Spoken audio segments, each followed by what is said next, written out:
tremendous looking trophy.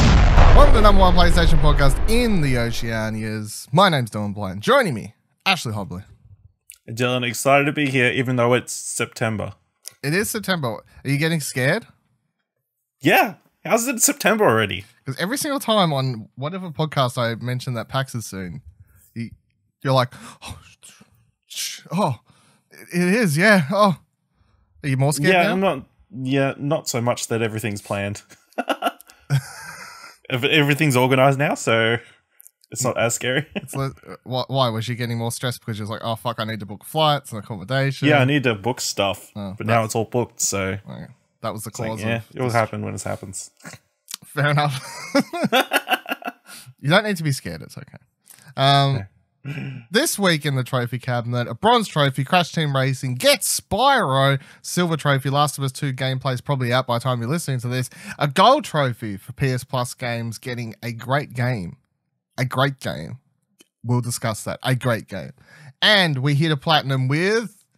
Well, we're going to jump straight into. So, Medan released last week.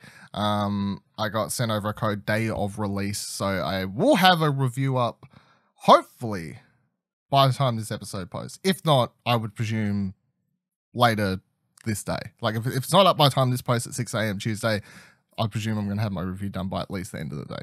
Either way, how are we going to get there? So I don't know what exact number I'm going to stick on it, so I'm not going to throw a number out here now and then contradict myself when I change my mind later, because to be honest, the way I review games, the number is the last thing. It's the last thing I chuck on. I worry more about I find that once I've written out my review, that makes it easier to be like, and after getting my thoughts out, I feel like this is a, rather than like sticking to a number first or something. But if you don't know, Medan, I'm sticking to Medan. I have no idea, to be honest.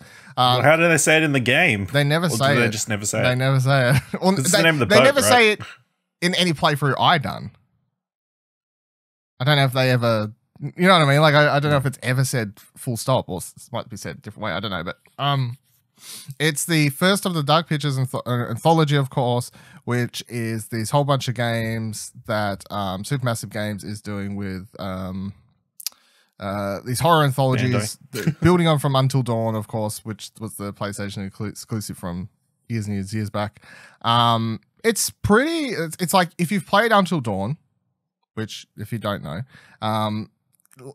lets you control a whole bunch of different characters. That game was like set up in this, I think it was up in like the mountains or something. I don't even remember now, but it was in this cabin, this whole bunch of teenage kids, or well, they're like probably early or mid 20s, but they head up into this place, and then a bunch of spooky stuff happens. But it's like it switches you between characters, and then it's kind of like playing an adventure game, kind of, but not really. It's like you walk around, you can interact with stuff, there are secrets to find, sure, but most of the game is just exploring and then having like conversation choices and then a bunch of quick time events. There's not really puzzles, or there was one puzzle or two in Until Dawn. There was no puzzles in Medan that I came across. I don't know if there are in different sections that I missed, of course, because the thing about all of these games is that characters can die, the decisions you make will take you down different paths and sections.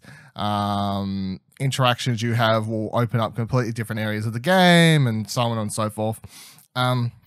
This one is a lot shorter than Until Dawn. It took me roughly 4 hours to finish, from start to finish, which I just did in one playthrough, and I was quite happy to do, because it hooks me, and it kept going, and I could tell I was getting to the end when I hit like the 3 hour mark, where I was kind of like, I'm tired because I started it really late at night, and I hit that, like, but I'm like, I know we're getting to the end soon, so I'll probably just push through. Whereas Until Dawn I did over, I think it was 2, maybe 3 playthroughs, but that game's like upwards of 8 hours long. And I think the number one thing I like about Medan is that because it is a lot shorter, that the whole thing about replay it to get different outcomes and see different characters and this sort of thing, like see which ones can live and die and see if you can do better or see if you can kill them all for shits and giggles. The idea of doing that is actually a lot more attractive in a game that's only 4 hours, and you can just do in one sitting compared to something that will take until dawn. Yeah, literally all It was fucking like day. 12, I think. Yeah, it's like something like that. Yeah, probably right. So it's like 4 hours is like, yeah, multiple playthroughs actually sounds a lot more fun with this. And this game, with its multiple modes, so it has online multiplayer, which I haven't got to try out yet, but you like, I jumped into the local multiplayer one just to see how it would work for like half an hour, just to get my idea of it and whatever.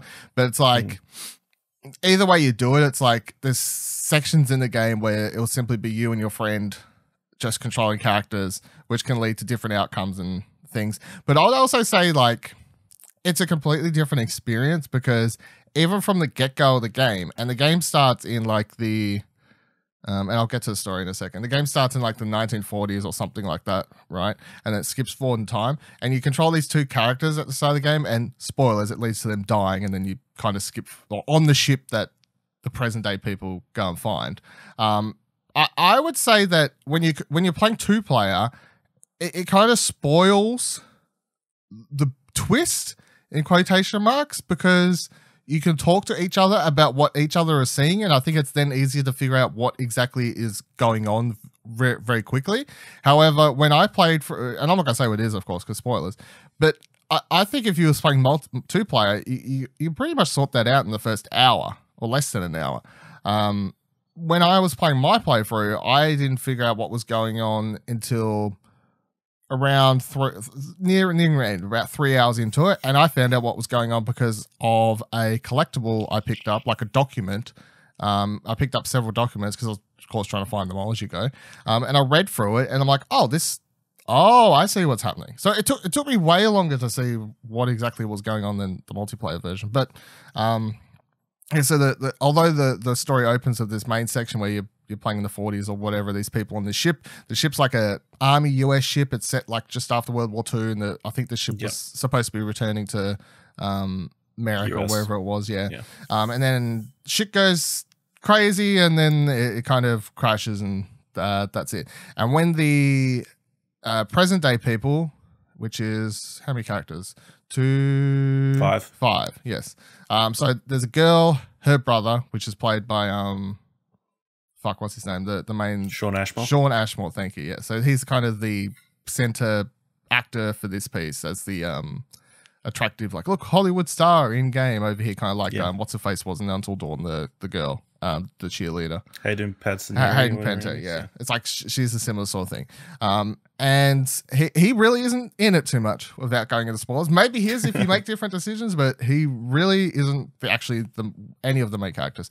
So yeah, it's him, his sister, which is then the girlfriend of one of the guys, and then one of the guys has brought his brother along, and then there's the captain of the ship who owns the ship. So you've got these 5 characters, and they've gone out on this like kind of holiday getaway, but they're trying to find this sunken aircraft under the water, and that's kind of where the game opens open when you take over these characters. And then eventually, I mean, it's not really spoiled to say, eventually they bump into the ship from the start of the game, and then things get spooky from then on, and whatever else happens.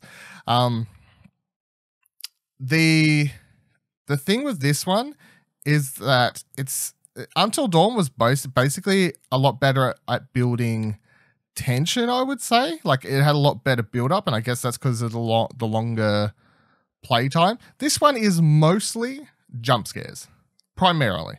There's no real, like, there was no moment playing it where I was like, oh, I don't want to go for that door. That real sense of dread I get playing something like an Outlast or any of those like survival horror game, like first person survival horror games of like the last X amount of years since Slender Man, you know, ones where it's like you have no weapon, you have no way to do things, and it's like if you bump into the monster, you're just going to die. That's how they work.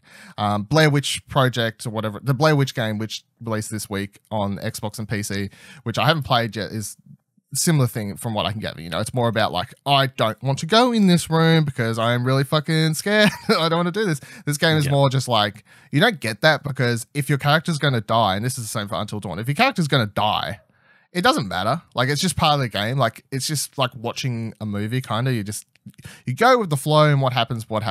I will say that every single jump scare got me. Like so the jump scares work, like from small jump scare to big jump scare. So a couple of them just had me be like, oh, that slight little, and you think in your head like, you little fucker, like you little fucker. And then the one that got me the most is when I kind of relaxed. And I won't say what happens. I kind of relaxed more towards the end because I thought, oh, we've reached the normal horror movie type thing where it's like you think everything's over and like, okay, we're about to get to the credits or whatever. And then they threw in one more fucking jump scare and it was like 3 a.m. in the morning. And I think with headphones on, I just yelled out, motherfucker. Like, so I don't know if anyone fucking was like, what? Why is Dylan yelling at motherfucker 3 a.m. in the morning randomly? But yeah, so they got me a couple times, that's for sure. And then this one is a little bit more spooky. So there are times where you'll be walking past and then you'll see a ghost or a spooky sort of thing just in the corner, like for a second. And I would say that's the way they do all that's really good, and it kind of shows an improvement from Until Dawn in that I should have wrote down the person's name whoever was directing this one, like the cinematic directing of the game really well, like because the majority of the game takes place within the ship, which is small corridors, confined areas, what have you. They're really good at kind of making sure that the camera stays cinematic. Like they'll put it in angles and change it, and you have no control over the camera. Like you just walk around and the camera will move to different positions, kind of like old school Resident Evil, I guess. But even at the start of the game, you're walking down these stairs and the camera cuts to like under the stairs and just shows you walk down that way, and then you go for the next door and the camera's like over here and stuff. So it always kept it interesting, but then that also allowed them to do cool things by having like spooky ghost shop and interesting areas and these sorts of things. So yeah, I really enjoyed it. I think it's definitely a must play if you liked Until Dawn or you like adventure, these sorts of games. Let's see. I don't even know if you have to be a horror movie fan to play this, because I wouldn't say it's like hardcore horror movie. Although at the same time, it's definitely playing this, as weird as it sounds, is probably one of the better horror movies I've watched this year, if that makes any sense as well. You know what I'm saying? Like, I mean, it's more of an indictment on the horror movies this year. Well, yeah, good point. But that's like a plus, I guess, to a lot of people. So, but at the same time, it's like I don't feel like you need to be a massive horror fan to like this, because it isn't like super gory or anything crazy like that. As I said, it's mostly jump scares. So if you're into playing the more like story-based, character-based, your Telltales, your Life is Strange, whatever, all that sort of stuff, this is still, I'd say, enjoyable. And the replay value is a lot higher than Until Dawn, I would say, simply because it gives you more reason to want to, because it's shorter playtime. The co-op stuff is really cool. That's really interesting. It's got really great music. And from the Dark Anthology's pictures like set up, because this is of course the first entry, I'm now super excited for the rest of it, because I think like it wasn't like I thought this was going to fail. It's just like, okay, like maybe Until Dawn. I mean, I thought Until Dawn was okay.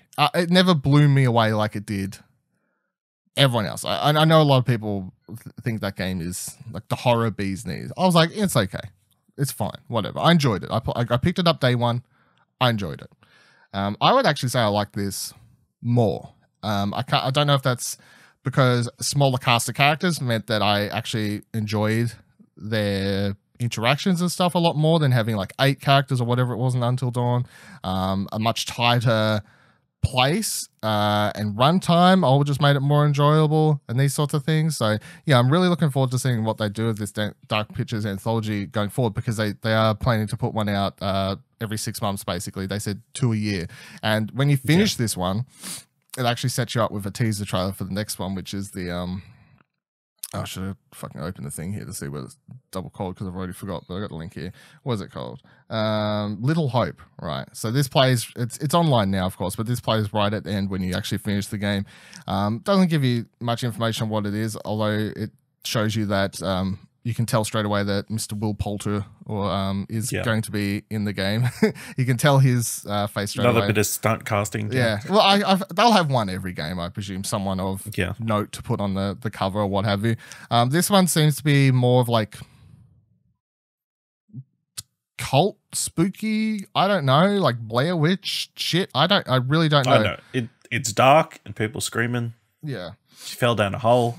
Yeah, she falls. The old lady, Will Poulter's character's talking to her, and then next second, like she falls down, she starts getting grabbed. It really doesn't tell you much, but it's set in a town, and it's. I think the best thing is that it doesn't look anything like Man of Medan. So, 2 thumbs up. The connecting layer to all these, to quickly go over it as well, is if you did play Until Dawn, you know that that game would cut back to basically this narrator psychiatry session. Yeah, psychiatry session.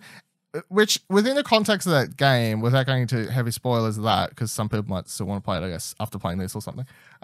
Within the context of that game, that stuff all kind of made sense to have that character like talking to you as a player. They do that again in this, which I don't know if it works as well. Like, I didn't hate it, but I'm like, I can see that he's carrying this on from Until Dawn, but it feels weirder. But I guess it's going to be the connecting layer between all of the anthology films, because all of them aren't going to be connected unless they start doing like a Black Mirror thing where they kind of like Easter egg mention different other stuff in them, which isn't really the same as being properly connected. But you do have this narrator person who periodically, basically between chapters, like, it doesn't say like chapter 1 or whatever, but the start, the quarter in, next quarter in, what have you. It'll give you updates after big times. Like, especially like the first time I lost a character, I come back to like, oh, 1 down already, not off to such a, like this sort of thing. And it's just a dude in like a big library room or something like that. And he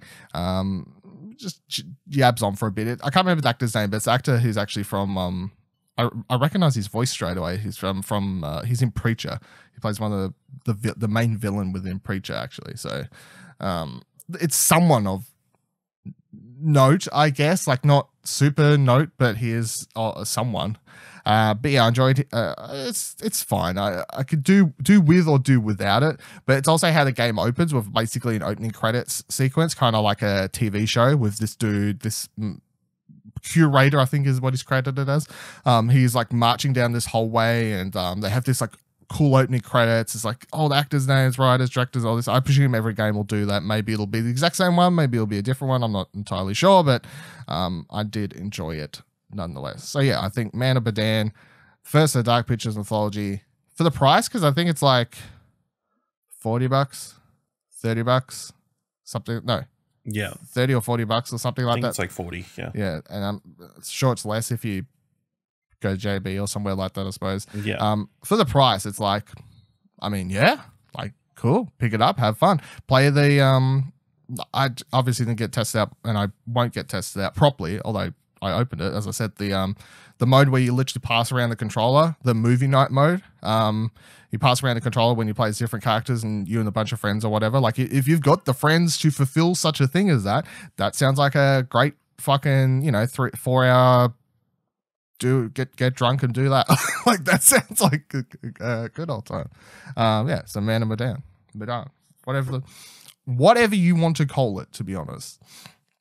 And then the other thing I played through this past week was Erica, which I do already have a review up for on explosionnetwork.com. And I was not a big fan of, to be honest, sadly, because you can go back, you can watch previous episodes. I was pretty keen for this. I remember liking the first trailer. I like the idea of these full motion video things, because in case you don't know, Erica is it's just shot with a real camera. It's real quote unquote real, whatever. Like, it's proper actors, not like animated actors or whatever. And it's like old school PC FMV games where you just make decisions and stuff plays out, what have you. That's the game. You click on, oh, look at this, or like investigate this, or turn left at here, and these sorts of things, and you watch everyone run around. The main girl's played by Holly Earl and whatever else. But straight away I'll say, I go back, listen to older episodes. I was pumped for this, but I did end up giving it a 5.5. And I can just read the end of my review here to give you an idea. If you've never played an FMV before, Erica will probably be a lot more interesting, and maybe it's a good entry level to these types of games. But as far as I'm concerned, Erica Mason can stay in the hospital and stop bothering me to light her damn Zippo, because the amount of times, and this is my biggest problem with this game, it's just, it looks great. It's shot well. The acting is fine. Like nothing to complain about there. My biggest problem is simply from a gameplay angle, the fact that it makes you do the most tedious tasks consistently. It never grows beyond them. Like light the Zippo. Okay. Flick open the thing. Now, you're playing the game either with your smartphone or with the DualShock controller. Either way, you're using the touchpad on the controller or the touchpad on your phone. To play it on the phone, you have to download an app. To use your controller, you don't have to download an app. Shocking. Yeah, shocking. But I would, I quickly tried out the controller after I played through using my phone. I would say that the phone obviously plays a lot better simply because the touchscreen on your phone is better than the touchpad on the PlayStation controller. It's not quite as sensitive, and it doesn't give you as much space to do whatever you need to do on that. So, but either way, everything you do in the game is like flicking motions. So a lighter will come open on the screen. So it's like swipe right to left, kind of, I guess. Open lighter. Now you got to swipe down, because you're trying to like flick open this thing. You have to do this several times throughout the game. And then other really monotonous fucking boring things like open drawer, slide backwards, flip open locks, flick up, slide out, all this sort of stuff. I was just like, I understand that there's a little bit of this that's of course necessary for these types of games, but when it becomes noticeable, like when it reaches a point where I'm like, I'm noticing that this is happening too much, then you've done it too much as far as I'm concerned. The amount of this sort of task that should be in this game or a fucking Telltale game, RIP or not RIP, that's a whole different thing, or any of these types of games is enough that I don't fucking notice that's happening so much. You should I would actually rather a random assortment of just, I don't know, Q2Es, mix up Q2E events or something. At least change it so what I'm doing every time for lighting the lighter is at least fucking different or something like that. Yeah, so from a gameplay perspective is kind of what bored me to this point. Like there was literally a point where it came up the lighter again and I kind of just put my head back and I was like, oh, like, fuck, like I have to do this shit again. But from a story perspective, the synopsis reads, become Erica, a young lady plagued with nightmares of her father's murder, with the traumatic events of her childhood dragged back into light via grisly new clues. It's up to you to unearth the shocking detail. The story is nothing special. It's fine. As I said, Holly Earl is kind of just okay. I think she could have been a lot. I think she does as well as she can given how she was directed to act, which I think I note in my review, which is basically to look shocked and worried the entire fucking time. Like she's just constantly the same emotion from start to finish. There's really not a break. And I'm like, I understand if the director, because they have a live action director like credit, if they're like, you're worried, like someone's out to kill you and possibly put you. It's like, but there has to be like some variety. Like Jesus Christ, like this game takes place over several days. Can she at least wake up or I don't know? A couple of the other actors aren't too good, but mostly they're fine. The writing of the story itself is, I would call FMV level kind of weirdness, which is that because the game opens basically with her having like this body part delivered to her front door. So then the police show up, of course, and then the police detective or whatever it is, like the thing that happens is they're like, hey, we're going to take you to this like hospital that your dad helped build before he died. And we're going to protect you there, which I'm like, well, that wouldn't happen. Like, in what world is that going to be like what the police do? Like if they were really worried for her and they wanted to put her in protective custody, then they'd fucking do something else. But it's not protective custody. It's just this detective or whatever he is, like being like, yeah, no, well, I'll take you down there, we'll protect you. And Eric is like, okay. Like, so some of the writing is just a bit like, you kind of have to, look past it to get where you want to go. And eventually the game goes into some more interesting directions, but nothing super mind-blowing, of course. The best thing it does is the way it's shot. Like it is shot with a visual style and it has nice art direction and these sorts of things. But it's definitely not something I would particularly want to play through again, and I didn't have the most exciting time playing it. As I said, I got kind of bored, which was a little bit disappointing because I do like those types of games. I would like to see more of those types of games.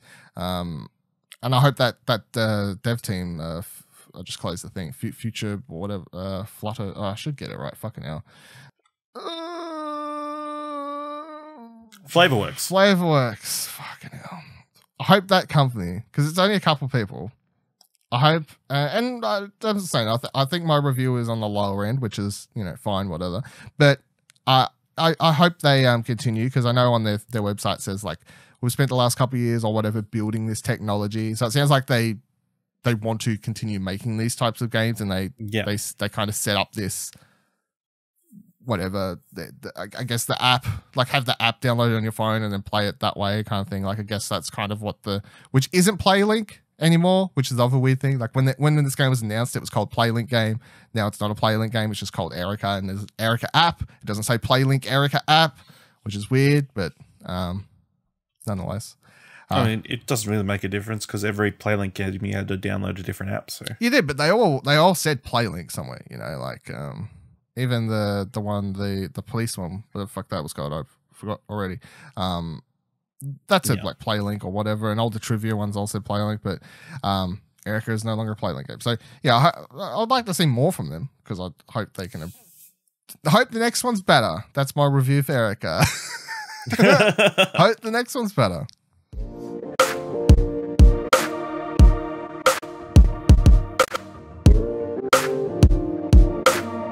All right, we have our PlayStation Plus games for September. They are Arkham, well, official title, Batman, Arkham Knight, and Darksiders 3.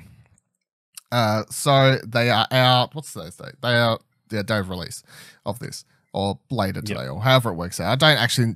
I never know these days when shit actually drops. I used to know, then they change. Whenever they decide to do it. Yeah, I used to know all the time, because I used to stay up until like 1 a.m. or 12:30. If something was back in PS3 days, I used to stay up all that time to get the PS Plus games drop.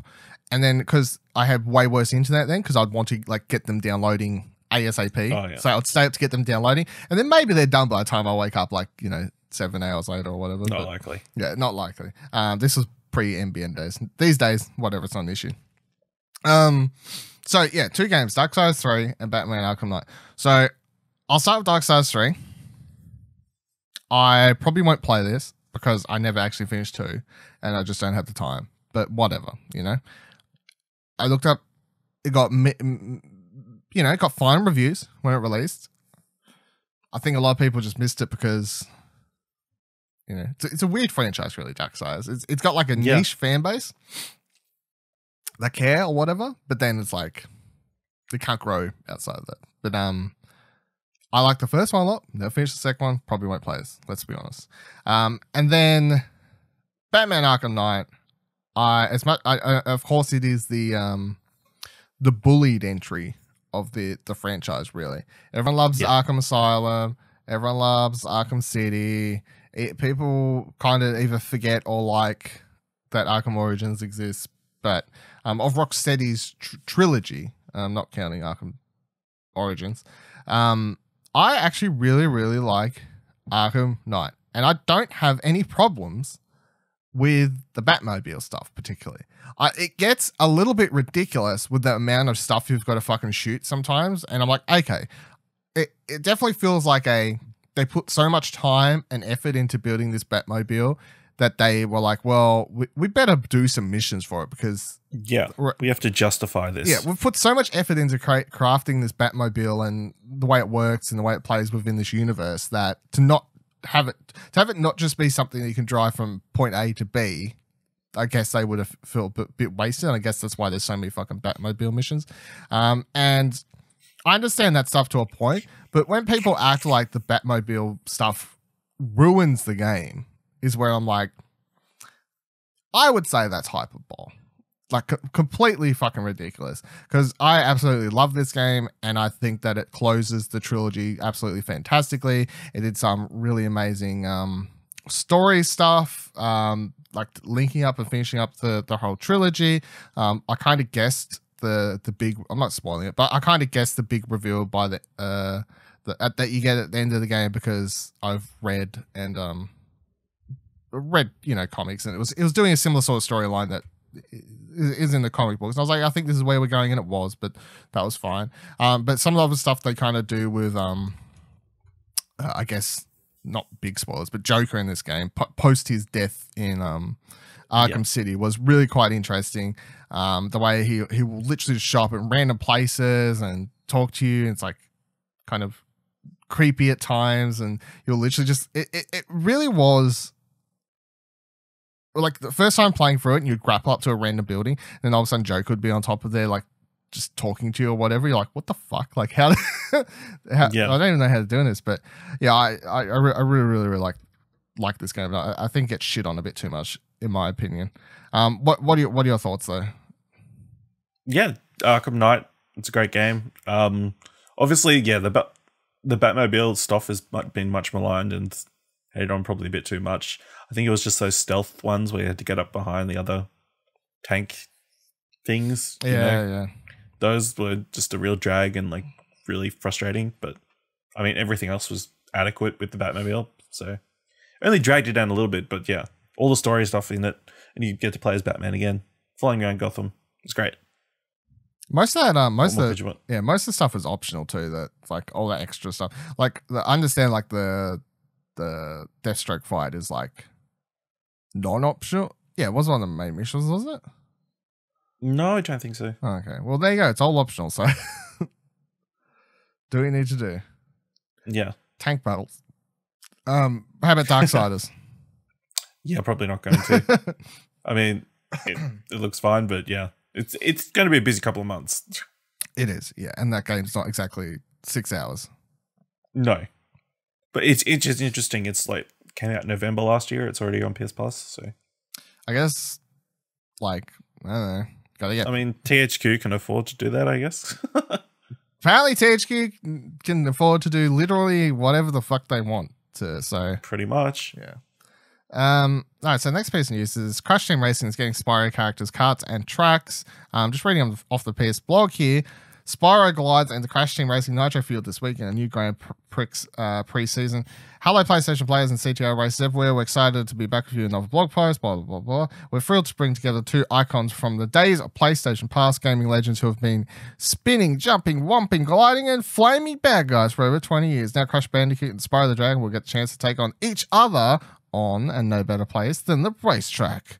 So they're adding, starting on 30th of August, so a couple days ago, Grand Prix season will new characters, new carts, and new items into the race and introduce a whole new track.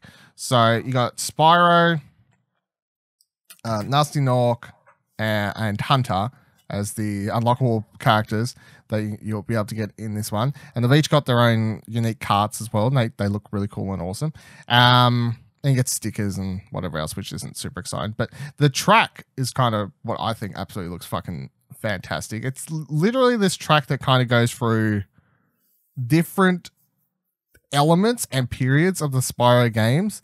And you've got dragon statues up. You've got the wizard fucks, who I actually hate in the main game, like throwing shit off in the distance. It like starts in what looks like, I can't remember.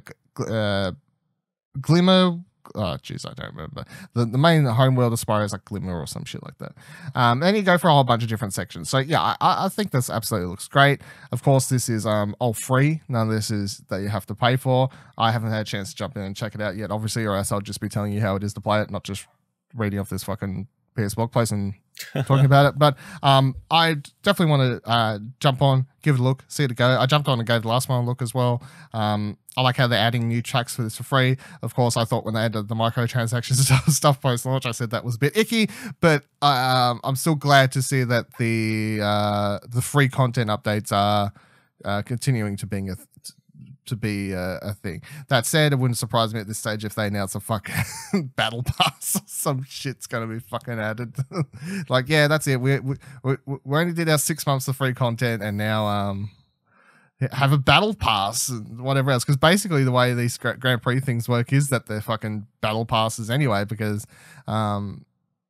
these Grand Prix come in, they add the new tracks and whatever else that for free, and you can jump on and play them and do what you want to do there. But it's like most of the unlocks you have to get by playing and like leveling up this battle pass thing with XP and whatever else and Wumpa fruits and these sorts of things. So yeah, but I think this was a given that was going to happen. Obviously, it's really cool to see that's happened now. I actually kind of feel like that. Kind of wish, in a lot of ways, though, seeing as cool as all this looks, that this was just in the game from the get-go, because I feel like it would have. I feel like it. Not that it reviewed badly, but I feel like it might have kept a lot of people around, or like at least being a little bit more excited for it from day one. Because when it released, it was very much like we're just going to release it as this like the remake experience it is, basically. Like let everyone have their chance to play through the story mode and these things that they remember from their heyday. And then after that, they've started releasing these new tracks and whatever else. But I can't help but be like, man, if fucking Spyro was in it from day one, that would have had a lot more people interested and potentially excited about it. So it's a good thing, but it's just like, what are we going to do here next? What are we going to do? But also, it's like now that Spyro's in it, what are they at next? I don't know. I thought they would drag out. When Spyro wasn't in it the first week or day one, I was like, well, fucking, they won't put Spyro into like 6 months from now. But here we are, Spyro, nonetheless. Cool, exciting. Next thing. Yeah. This story I completely expect to be made redundant as soon as we fucking post this or finish recording.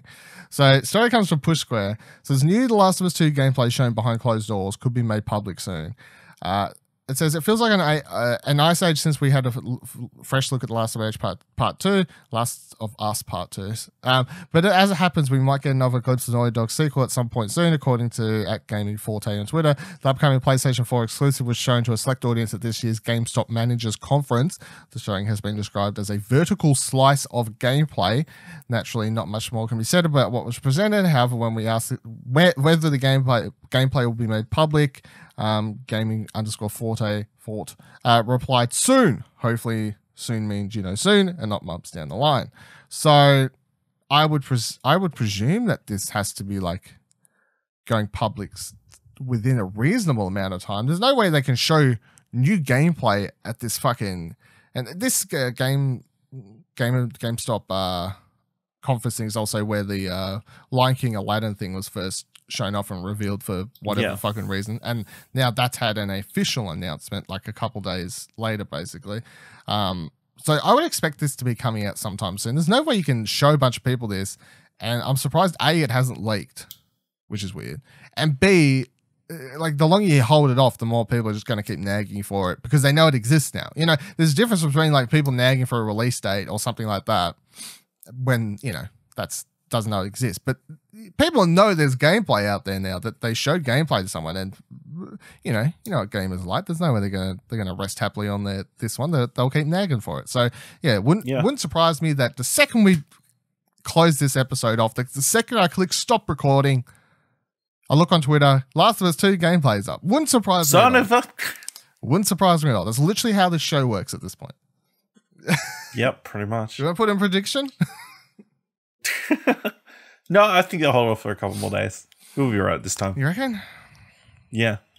I'd be interested to know what they actually showed. Like, it's just going to be Last of Us 2, so it's just going to be like Last of Us with Ellie. Well, because they said vertical gameplay slice, I presume it's pretty much what we saw last time, similar sort of thing. Because that thing they showed last time was very much a gameplay vertical slice, where it's like, is all of this actually how it's going to play out, or is some of this like, for the cutscenes or like especially like there's a part there where like Ellie's like dodging all these attacks being thrown at her, and it makes it out like it's like part of the gameplay, but at the same time I'm like, I understand Naughty Dog's a great developer and like but I'm like, this is on PS4 still, and like the technology, like let alone the animations that she's reacting to everything that's happening here, like it just seemed way too cinematic for what's happening.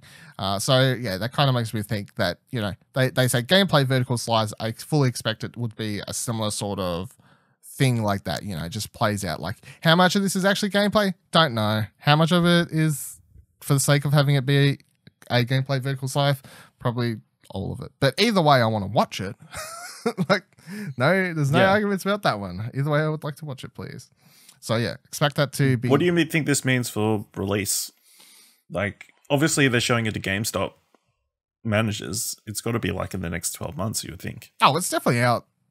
Yeah, it's a PS4 title, so it's you know, they're not going to change that now. That's the thing. They're not going to be like, oh, it's a PS5 exclusive. They can't. They've been marketing it as a fucking PS4 exclusive since day dot.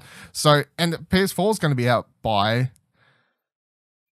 at least fucking, I would say, November or October or something, right? Next year. So basically 12 months from now ish.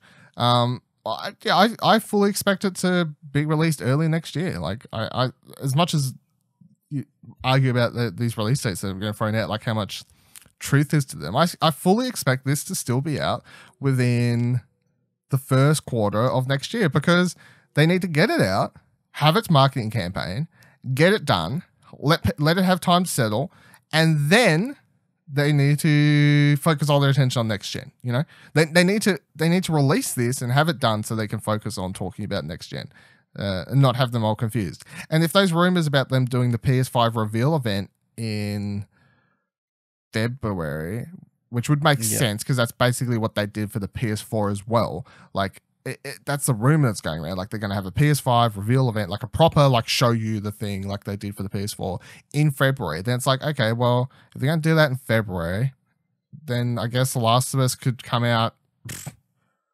February or March as well. Like I wouldn't push it much further than that at this stage. But then I guess your thing's going to be like, well, if they're going to release it that early, why haven't they just released the release date yet?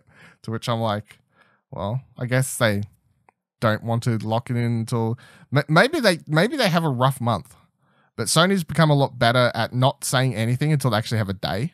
You know what I mean?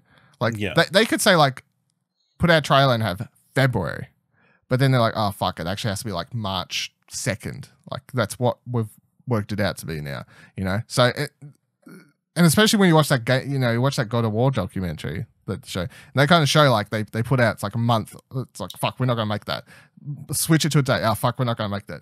Do this. I think Sony's kind of being a lot better at like, we're not going to say a release date until we actually have like a solid, literally, you know, February 27th or whatever you want to say, 2019, 2020. They can get away with just saying months for some games. Like, you know, Concrete Genie, they're like, yeah, it's coming out this time. No, okay, it's a smaller game. No one's going to flip their lid if they move the date kind of thing. Yeah. So I'm still saying February or March. What are you saying? Maybe April, I think. I feel like April would be the latest. Anything after that, I'd be like, come on. Yeah, probably. Yeah. So also September 26th is Outbreak Day. So the day that the fungus thing took over or whatever. So I suspect that's probably when we'll get a release date. That would make sense, yeah. I forget that fucking thing. And maybe they'll hold off maybe showing gameplay till then. That would make sense, actually. Yeah. Yeah. Yeah. I forget that's the thing. Because usually they put up like exclusive shirts and merch and whatever else, which we can't get here in Australia anyway. So I pretty much ignore anything and I'll forget that's even a day that exists, because I'm like, it doesn't affect me, because even if I wanted to, I couldn't buy any of this shit anyway. Yeah, so that would make sense. What was that? September 26th. September 26th. Okay, yeah, that would make sense. And you know, gameplay plus release date tacked onto the end of it. Just because they didn't have it on, the one that they showed the GameStop employees managers thing, doesn't mean they can't have a release date on that one. So fuck it, end of September. Yeah, all right, I'll lock in my prediction. Release date. I'm saying. Yeah. Well, if it's not, then when is it? Yeah. They don't have fucking anything else happening. Otherwise, it'll just be some random. Yes, and why do it some random day? Why not? Why not? You know, why when you have this special day that you could put it on? Yes, I understand. I understand. I literally just said they won't reveal until they're ready, but at the same time, I'm going to say that they are ready and they're going to reveal it. I'm going to say they're going to reveal it on September 26th during the GOTY. Well, I feel it's been like 12 months since they finished filming, isn't it? It feels like it's been that long. I don't know. I'd have to go back. I remember we talked about it, and it was months and months ago, wasn't it? So. Although this year's going so fast, it's hard to keep up with. Like, was it 2 weeks ago? No, it was in February, Dylan. Oh, fuck. Like, shit, sorry. Can't keep up. Yeah, so that makes sense. September 26th, gameplay, trailer, release date, which means that they would probably, I would presume, if they do that, right, I would say they wouldn't just drop it online. That wouldn't be hype level enough. They would surely do a Death Stranding stream type thing. If they're going to do it on Outbreak Day. So that means they would probably in the next week or whatever, or no, they could push it longer than that. They don't need, how long was the Kojima thing announced? Like a week ahead of time or something like that, surely? Do you remember? Yeah, I think so. Was it announced like... They streamed it like 7 days or something. It's like 2 days. Yeah, I don't know if the Outbreak Day thing would need to do that. But yeah, I would say they could, even a week before this thing, they could announce like, hey, next week, Outbreak Day. Yeah, I know you all know. T-shirts, yeah, they'll exist. But also, we're going to stream something. Woo! And then they could just stream the video then and release date and whatever else. So I think that would make much more sense than just waking up and I'm like, what's happening today, Twitter? Oh, Last of Us gameplay dropped. Oh, cool. Exciting. Come on. So Sony's getting a little bit better at the hype stuff, I guess. You know, between the state of whatever's and state of plays and the Death Stranding stream, etc., etc., etc. Okay. So, side note, it seems like they wrapped up like April this year. When? April. At least that's when Laurie Bailey wrapped up on the thing. Just looking through Instagram, yeah. So not last year. Basically last year. That feels like last year. Basically for last year. It's basically last year. Next story is just weird. So coming from JewelShockers.com, Hideo Kojima says Death Stranding multiplayer is similar to Spider-Man Into the Spider-Verse. That's a headline. Believe it or not, Death Stranding will indeed have multiplayer component, but how your own experience will crossover with others hasn't been much detailed by Hideo Kojima at this time. However, in a recent interview at Gamescom, Kojima did open up a bit more about the functionality and drew some comparisons you might not expect. In an interview with French YouTuber Julien Cheese, Kojima talked about how all players will be connected while they play, even though their playthroughs will be different. Via translation from user Johnny XX, whatever, on Reddit, Kojima said, the more you play, the more you'll notice that he isn't the only one in this situation. At launch, there will probably be millions of people who will play, and you'll be connected to them using something. When asked just what this something might be, Kojima drew comparisons to the film Spider-Man Into the Spider-Verse of all things, saying, quote, Miles thinks he's the only Spider-Man. Then different characters from different alternate dimensions also become Spider-Man and meet up. Kojima said, reiterating the plot of the film, quote, all of a sudden, Miles is not alone. Of course, Death Stranding will be different, but it's a clue towards what the game is about. Kojima went on to say that this is all he could say at the time about the aspect of the game right now. Then the article also points out that, believe it or not, this isn't the first time that Kojima has compared Death Stranding Into the Spider-Verse either. Last year, after first seeing the movie, Kojima tweeted out and called it a masterpiece. He went on to say that it shared many themes with both Death Stranding and his previous work, Metal Gear Solid 5: The Phantom Pain. So, yeah, as you just kind of made obvious there, you're a big fan of Into the Spider-Verse, Ash. Does this make you want to play Death Stranding more? No, because I don't think it's going to be like Spider-Man Into Spider-Verse, surprisingly. Oh. It sounds like your playthrough will just impact other people's playthroughs. It sounds, yeah. In some way. To me, from what I gathered from that stupid mushroom thing, it's not like you're going to actually have characters come into your game or you'll be able to go into other people's games. It just sounds like there's going to be a lot of interconnected universal events. Like that stupid, if a bunch of characters piss in the same spot, something magical could happen there. You know what I mean? Like that stuff. Yep. Mushrooms. And then you smoke the mushrooms and then everybody gets high. Yeah. I love how that's, I mean, if that's all it is, I love how to him that's like. It's a big deal. It's basically the same as Into the Spider-Verse. It's basically the same. You know, in Into the Spider-Verse, you had all these spider people and they came in and then they were in the one universe. And they all look different and they were cool and stuff. Well, in Death Stranding, if you all piss in the same spot, it's basically like that one scene where they're all in Miles's dorm room all together, and all the pee is that dorm room, and the kid that enters and passes out is the mushroom. Yeah, you lost me. We're talking about Death Stranding here. It's not easy. I mean, it's not hard to lose you.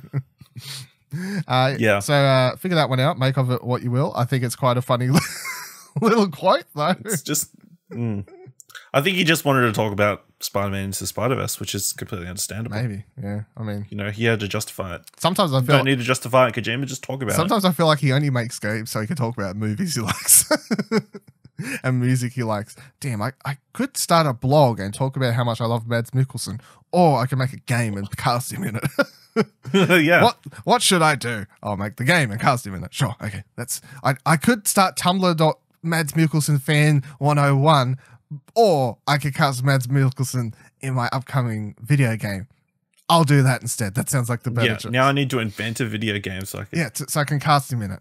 Yeah, that's the easy option. Definitely, for sure. Yeah. Talking about Spider-Man, though. Last story here is that Spider-Man finally got a Game of the Year edition. So, of course, this is quite late, honestly, I feel. Like, I feel like usually they fucking pump these things out pretty fast. Like when that last DLC dropped, I feel like they should have been like, a month later. It's on shelves, you know? Game of the Year edition. Here you go. I know. A nice gap in between, I guess. It's like almost 12 months since the game came out. Basically, yeah. I mean, if you haven't picked it up and you own a PlayStation, you've made poor life choices. Oh, okay. Let me just outright say it. Yeah. Just say how it is. So Spider-Man Game of the Year edition will, of course, include Spider-Man the game, the award-winning Explosion Network nominated game from 28. It was the Explosion Network's game of last year. So. Yeah, exactly. It's our Game of the Year edition, basically. Yeah. Let me go. We might have been the only one to give it Game of the Year, but yeah, we gave it the classification, so now they can stick it on the book. I'll get some stickers, and then I'll just go into my local EB and just be like, slap them on. Explosion Network Game of the Year 2018. Stick them on them. So the Game of the Year edition will include all of the DLC of the City That Never Sleeps, of course. And I did want to quickly, since this has been brought up now, quickly reiterate that, hey, if you're like, haven't played that DLC and you kept skipping over every time we talked about it previously or something like that because we kind of went mildly spoilery, I just want to reiterate that I think that DLC is super, super necessary to play, considering what implications it makes towards the sequels of the game. Potential sequels. Yeah, potential sequel. Potential. The sequel that they're working on literally right now is what's happening. After Sony signed them on and they said, here's your new studio, and they're like, cool, right, get to work. Spider-Man 2 now. Do it. Fuck your Oculus games out of here. Yeah. Get over it. So the DLC, particularly, of course, the last episode, which I don't remember the name of any of them, but the third episode of them has such a major thing for one of the main characters in the game that I find it really hard to believe that they're just going to ignore that or do something that would not include that character in the games going forth. It basically hints at that character being super involved in the sequel, and taking a drastic change. Yes, from the end of the main game. Yes, exactly. Yeah, that's the other thing. It's like the way the main game ends is this character's like here, and then by the time we finish this DLC, the character's like completely different character basically, and it's a main character. I'm not trying to spoil who it is, but it's a main character. It's not fucking Peter Parker though. But yeah, I definitely feel like it's super necessary to play. And if you haven't already and you don't want to buy the fucking DLC pass and you'd like to just trade in your copy and, you know, probably it works out cheaper, I don't know, maybe trade it in, get this. Probably not, actually, yeah, let's be real. But, you know, maybe you traded your copy in a week after finishing it because you could still get like money for it. You could get a ton of credit. Yeah, and now you didn't have it when the DLC dropped. Now's your time. You can pick up the Game of the Year edition and play for all the DLC. Yeah, that's it's a great time to play. They got all the different suits now. It's crazy. And water was added, I think. I'm not sure. Puddles. Yeah, more puddles. Yeah, more puddles were added. There's probably more photo mode stuff. Oh, there's always more stickers and shit. More stickers. Yeah. Play Spider-Man. Explosion Network Game of the Year 2018.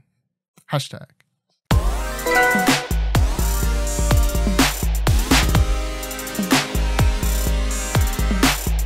This is your ETC for episode 126. I want to quickly go over my Control trophy tips, thoughts. I did pick up the platinum after I finished. Last week on the podcast, I'm like, hey, I'm probably going to pick up platinum before this episode posts. I did. I went and played Control after I finished recording the episode, and then I got the platinum. I would say the platinum is very easy as a trophy list. I still would say that the game does have is somewhat difficult at times. So it's like if you're really struggling with the game, of course the trophy list is then going to become a lot harder. If you find the game to be a super fucking breeze, you're not going to struggle with the trophy list at all. It kind of just depends on how you feel about the game's difficulty. Other than that, you have to find 120 collectibles. There are a million fucking collectibles. Honestly, unless you are purposely ignoring collectibles, you will not have to worry about that trophy. You will just get it. Just pick up shit as you go.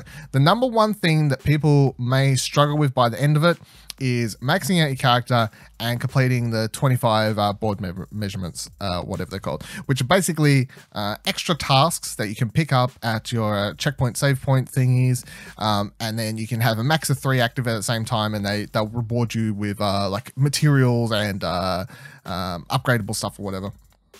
So you have to do 25. If you start working on this from the start of the game, you will have it by the end like I did without no worries. If you ignore this and don't even try to do this, then by the time you reach the end of the game, you're obviously going to be like, what the fuck am I doing? I have to do 25 of these. How am I going to farm this? These are super annoying and tedious and this is annoying. Don't do that. If you haven't started the game yet, as soon as you start the game, as soon as board measurements become available, always be working on board measurements and always be changing them depending on where you are. So like if the game sends you to the research sector and that's where you're like, okay, I'm going to a research sector, I'm probably going to spend at least the next hour here doing the story mission I'm on. If all the board measurements you have active are for like killing enemies in the maintenance sector, what a waste of time. Fuck that shit. So what you can do is go into your board measurements and you can clear the ones that you have. It's fine. And you can also clear, you can activate a board measurement, you can then cancel it and it will replace the list with another one. There is no penalty to doing that. So what I did throughout the game was I always cycled through board measurements until I had really easy ones that I knew I'd be able to get through, that I'd just get by playing. So if I reach the research sector, I go into board measurements, I activate them and I cancel board measurements. I cycle through the list because it only shows you like 5 or 6 at a time until I'd get like kill X amount of enemies in research sector. Cool, that sounds great. Kill X amount of enemies with the shatter gun, like 10 or 5 enemies. Cool, I can do that, no problem. Grab those ones. Make sure that's what you're always doing. And then the last extra tip I'd say for Control is that you'll have problems maxing out your character. So because to get them in ability points, by the time you finish all the side quests, you'll still be missing a couple ability points necessary to get the trophy for maxing out the character. To get the extra ability points, you actually have to find the hidden areas in the game, of which there is like 13 or something, and each one rewards you with 1 ability point. You don't have to open it, you simply have to find your way to the area. Some of these I think are too hard to find as long as you are someone who likes to explore, which I was playing the game obviously. If you're kind of rushing through it, you'll definitely miss all these, you won't find them all. You don't have to find all of the hidden areas, you only have to find a couple of them. So just look up a list. Obviously it'll be the easiest way to play, but then if you want to just do it naturally by playing, just be aware, check your surroundings. Often the hidden areas will actually be hidden in the sections where you walk into, and then it seems like there's a toxic gas around you or whatever, and it starts killing you and take your health down. Those areas are hidden areas most of the time, but to get to the end of them, you simply have to come back later in the game when something happens that allows you to walk through those toxic areas. And as long as you remember, like if you're playing through the game from the start and you're like, oh, there's a weird toxic area here, oh, you go to a different sector, there's a weird toxic area here. What I did is because I'm fucking smart as shit, all right? Because I'm smart as shit.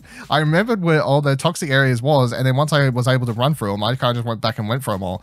And by the end of the game, I was like 1 hidden area off the ability points I needed. That's fine. I walked around, found it, easy enough. Yeah, so Control, easy platinum. I would highly suggest it. Control is definitely my Game of the Year contender for this year, and it's also a really easy platinum. So it's like double points, best game of the year for sure. Man and Medan's trophies, I'll just go over a little bit quickly. They're way more convoluted than Until Dawn. There's way more different endings, way more different ways that you have to play through it. As I said earlier in the show, of course, it is a lot quicker to play through. It's a lot easier to play through. It's a lot shorter runtime, which makes going through it easier. As I've talked about many times on these podcasts, though, I don't like running through these games multiple times because it kind of ruins my experience. I've jumped back into this one a little bit, had a bit of a play around for the sake of reviewing it, but I will probably not be trying to playing this because little bit too tedious for me. However, of course, there are guides available, and if you are planning to platinum Medan, it is not hard. You will just need to follow the guides and follow a bunch of tips here. Multiple cloud save states, these types of things. If you've done Until Dawn, if you've done these sorts of games, you probably know what you're in for, but it's probably going to take you an estimated of 30 hours. And considering I said it's like 4 hours per playthrough, you do the maths. That's a lot of time spent fucking around on this fucking ghost ship. Final Fantasy VIII Remastered list is out. Is popped. The game is out soon. There are a couple of missable trophies. Of course, a guide will help you with those very easily. Or unless you are super down packed with the game, you've played it before, then I think looking at trophy lists, you don't need to worry about spoilers because you'll be able to figure out what you need to do. And then you'll probably need some help with Triple Triad unless you've played the game a lot recently or you're a pro back in the day and you're not worried about messing something up or nothing like that. Triple Triad is basically the mini game in the game. It's a card game thing, but I suck at it. A lot of people probably suck at it, let's be honest, unless it's just me. I don't know. So you need to get good at that game to be able to get the trophy for it. And then I think the interesting thing about this list is it is not a direct rip of the Steam achievement list, which is exactly what happened for the Final Fantasy VII and Final Fantasy IX remaster things. No, not remakes, remaster things that were available on PlayStation over the last year. Both of those ripped the Steam lists, which led to really shitty trophies showing up in like Final Fantasy IX, which is a skipping rope thing one, which sucks ass. This list though is different to the Steam list, which is great. 2 thumbs up. Please make sure that you don't just copy Steam lists all the time. Talking about copying Steam lists though, Risk and Rain 2 is out now. The game has dropped and it's like a roguelike cool thing. Watch the trailer, see if it interests you. It has an interesting art style. I kind of want to try it out. Haven't tried it out yet though. So looking through the Steam achievement list, which is the exact same as the trophy list, and looking up Steam guides for the Steam achievements, this is a very easy platinum. Most people were saying it would only take you around 10 hours or less if you know what you're doing to be able to grab this platinum.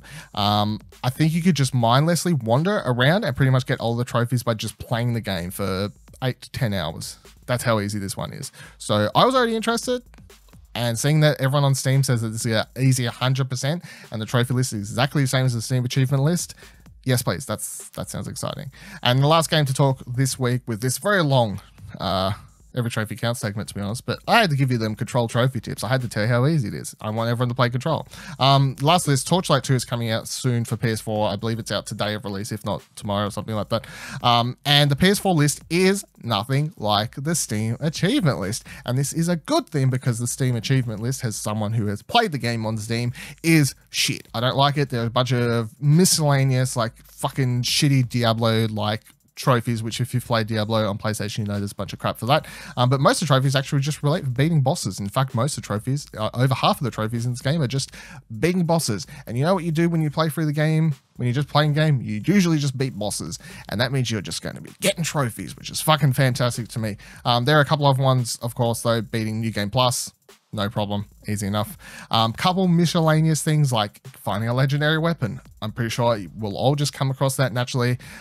Reaching level 100. If we're just playing the game, we'll get that naturally. Will it be a grind?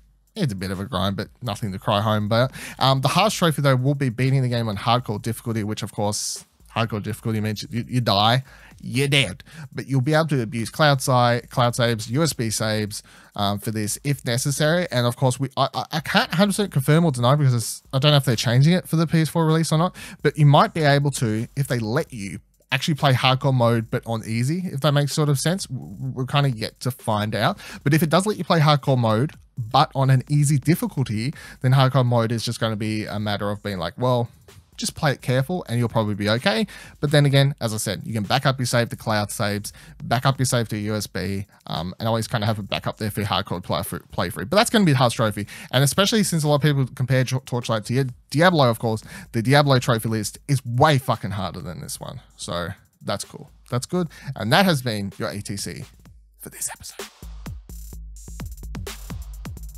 Thank you for joining us on the show this week, of course. You can follow me on Twitter at Vivaladil, Vivaladil. You can follow Ash on Twitter at AshleyHobby, ASHLEY, You can follow the show on Twitter at Platt Podcast. And you can help out the show by either giving us a rating, a review on Apple Podcasts or on Podchaser, or you can just tweet at any of the above mentioned things, me, Ash, Platt, Explosion Network, and be like, hey, played Spider-Man, Explosion Network Game of the Year 2018 nominated winner. thank you very much. I'll be like, cool. That's great. Good to hear. You can join our Discord over at explosionnetwork.com/Discord and do that as well. This is, of course, a product of Explosion Network, of which you can find many more shows, articles, news, reviews, including the Medan review, which will be up hopefully by the time this post, the Erica review, which, as I said, I wasn't a big fan of, but you can read that there. And then you can find other shows and things that exist on there as well. I was like, I didn't know where I was going there. I kind of lost myself for a second, to be honest. I was like, and nothing. That's it. I should have just entered the sentence. Follow Explosion Network on Twitter at ExplosionPod as well. And until next week, remember that every trophy counts.